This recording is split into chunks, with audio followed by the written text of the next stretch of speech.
You already know the job is killing you. You've known it for months, maybe years, and yet you're still there. Not because you need the paycheck, because deep down, you're not scared of losing your income.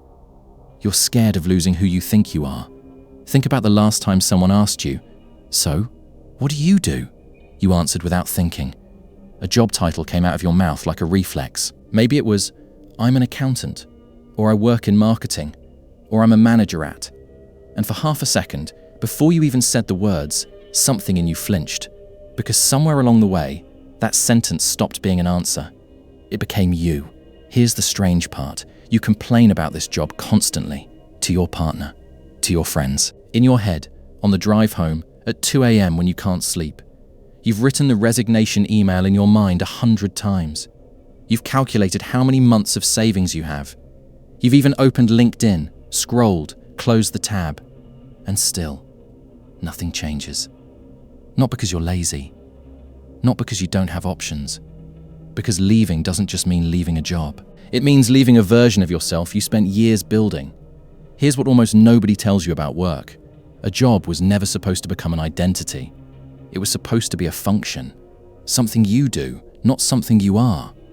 But somewhere in adulthood, without noticing, most people quietly merge the two. It starts small. You get good at something. People notice. You get praised for being reliable, the smart one, the one who always delivers. And your brain, which is wired to seek social approval as a survival tool, grabs onto that identity and holds on tight. Because being seen as competent feels like being safe. So the job title isn't just a job title anymore. It's proof that you matter. Proof that you're not falling behind. Proof that the years you invested weren't wasted. This is where it gets interesting. Psychologists talk about something called identity fusion. When a role becomes so tightly woven into your sense of self that threatening the role feels like threatening your existence. Not your career, your existence. That's why quitting a job that makes you miserable can feel more terrifying than staying in it. Staying is painful, but familiar. Familiar pain feels survivable. Leaving is unknown. And the brain, at its core, is not built to seek happiness. It's built to seek safety. Unknown will always feel more dangerous than known suffering. Even when the known suffering is slowly wearing you down.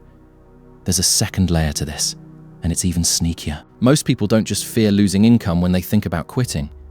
They fear losing the story they've told themselves and everyone around them. I'm the responsible one. I'm the one who has it together. I'm not the type of person who just quits. Notice something? None of those sentences are about money. They're about character, about who you believe you are, and who others believe you are. So when you imagine quitting, you're not just imagining an empty calendar. You're imagining disappointing the identity you built. You're imagining people asking, "What happened?" You're imagining being someone without an answer to, "So what do you do now?" And that blank space, that terrifies people more than any financial spreadsheet ever could. Here is the part that changes everything if you actually sit with it. The job isn't holding you hostage. The story you built about yourself is holding you hostage. The job is just the stage where that story gets performed every day. Think about people who suddenly lose a job they hated, through a layoff, a company closing, something completely out of their control. You'd expect relief. And there is some. But almost universally, in the days after, there's also a strange grief, a disorientation.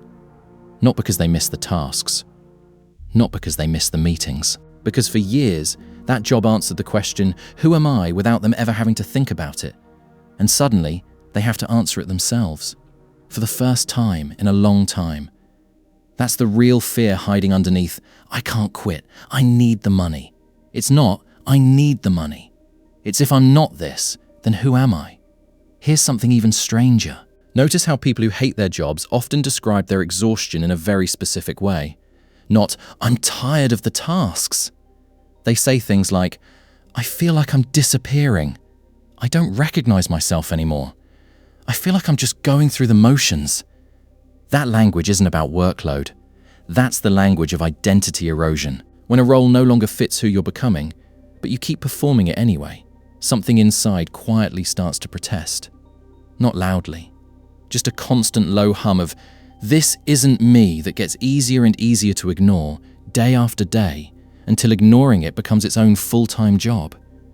And here's the twist most people never expect. The job you hate isn't actually the enemy. It's a mirror. It's showing you, very precisely, which version of yourself you've outgrown. And you keep looking away from the mirror instead of at it. The discomfort you feel every Sunday night isn't a warning that something is wrong with your career.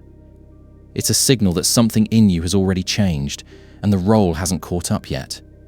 Most people try to fix this the wrong way. They chase a new job title, a raise, a promotion, hoping a new label will quiet the discomfort. But the discomfort was never about the label. It was about the fact that you're outgrowing a version of yourself faster than your life is willing to let you leave it behind. So if you've been telling yourself, I'll quit once I have enough saved, or I'll leave once things calm down, or I just need one more year, ask yourself something more honest. Are you really staying for the money?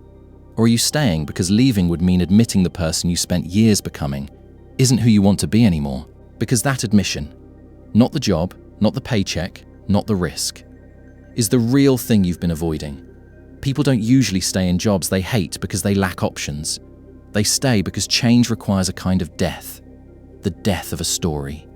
The death of an identity they worked so hard to build, defend, and explain to everyone around them. And nobody prepares you for how much courage that quiet kind of death requires. Not the courage to update your resume. The courage to say, out loud, even just to yourself, I don't know who I am yet without this, and I'm going to find out anyway. That sentence, small, quiet, almost invisible, is the actual moment people change their lives. Not the resignation letter, the moment right before it.